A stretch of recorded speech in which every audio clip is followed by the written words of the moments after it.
Dans le reste de l'actualité, les enquêtes sur l'école passent et le diagnostic ne varie pas. Notre système éducatif est profondément inégalitaire. Comme tous les 3 ans, l'OCDE a publié le fameux classement PISA. La France occupe le 26e rang, bien en deçà de Singapour, du Japon, de l'Estonie, de la Finlande et du Canada. Explication Géraldine Bavoilo. Enquête après enquête, la France garde un zéro pointé en matière d'égalité des chances. Elle n'arrive pas à réduire les inégalités entre les élèves, mais garde une place stable au classement PISA, du 25e rang il y a 3 ans au 26e rang en 2015. En tête du classement, Singapour suivi du Japon, puis de l'Estonie qui réalise une belle remontée dans le classement. Ce qui frappe, c'est que la France est championne dans un domaine, le creusement des inégalités. La France est le pays de la reproduction sociale, dans lequel une bonne part du destin scolaire est liée à l'origine sociale. La performance des élèves français dépend fortement du niveau socio-économique.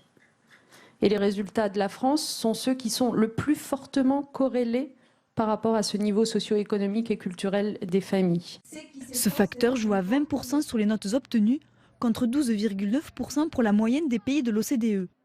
Dernier point de cette étude, les élèves français sont les plus anxieux, même caractéristique chez les Japonais, mais sans obtenir les mêmes résultats.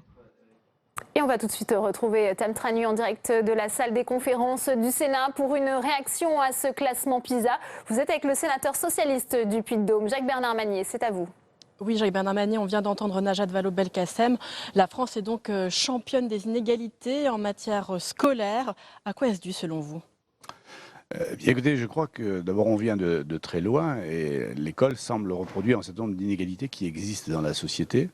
Un très fort déterminisme social. Tout à fait, on le voit dans les classes de nos élèves qui viennent de milieux parfois défavorisés, à qui on n'apporte pas toujours par l'éducation, l'enseignement qui est donné, le rééquilibrage de ces écarts de situation. Alors, la volonté qui avait été celle de leur fondation de l'école, justement, c'était de réduire ces inégalités. La loi de Vincent Peillon. Tout à fait, qui a été votée en 2013, tout à fait. Et on s'aperçoit que malheureusement, pour l'instant, même s'il n'y a que 3 ans qu'elle est rentrée en vigueur, il n'y avait que 2 ans pour ces élèves-là, puisque c'était les élèves de 2015, donc ils avaient seulement moins de 2 ans. Il n'y a pas eu encore d'effet directement visible. Mais c'est aussi une cohorte, celle-ci, ces jeunes de 2015 qui ont été évalués, qui a connu beaucoup de difficultés dans sa carrière scolaire. Des enfants qui sont entrés en 2005 en classe primaire, qui ont connu la semaine de 4 jours. C'est là qu'on s'aperçoit qu'elle était totalement néfaste et négative pour les résultats scolaires.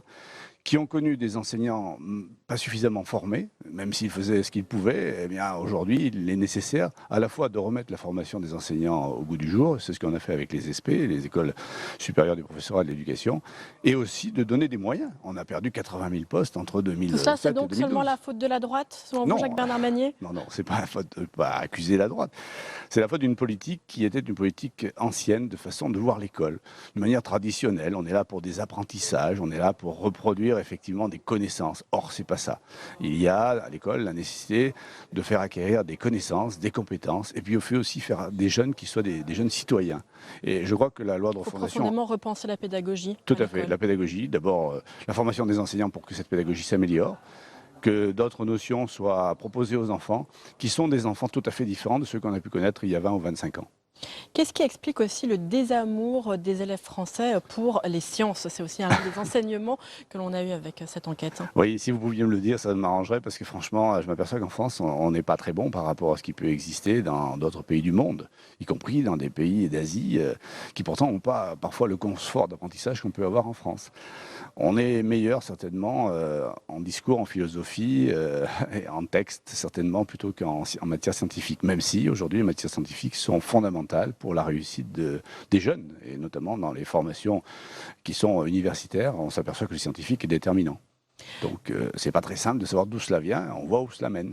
Jacques-Bernard Magner, vous êtes vous-même instituteur et vous avez travaillé encore il y a peu de temps, il y a 5 ans. Qu'aviez-vous observé justement chez les élèves ? D'ailleurs, on constate qu'il y a beaucoup de problèmes dans l'école primaire aujourd'hui. Oui, on s'aperçoit que moi j'ai arrêté mon métier pendant 25 ans et je l'ai repris au bout de 25 ans et je m'aperçois en fait la grosse différence c'est que les enfants sont certainement pas plus mauvais que ceux d'il y a 25 ans, mais ils sont différents par rapport à leur capacité d'attention, de concentration.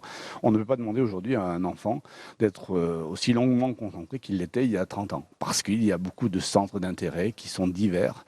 Et les enfants connaissent beaucoup de choses, ils ont le monde à leur portée sur leur tablette ou sur l'ordinateur de leur famille et donc on ne peut plus avoir les mêmes exigences ni les mêmes façons de travailler.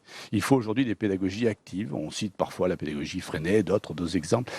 Seulement, pour faire ces pédagogies, pour les développer, il faut avoir des moyens matériels, il faut avoir de la place, il faut avoir des effectifs qui soient acceptables, et puis il faut avoir des enseignants qui soient bien formés. Donc vous voyez, il y a des conditions qui ne sont pas encore toutes réunies dans notre pays, mais en apportant 60 000 postes supplémentaires pendant les 5 dernières années, je pense qu'on y aura contribué. Merci beaucoup Jacques-Bernard Magnier d'avoir répondu à nos questions.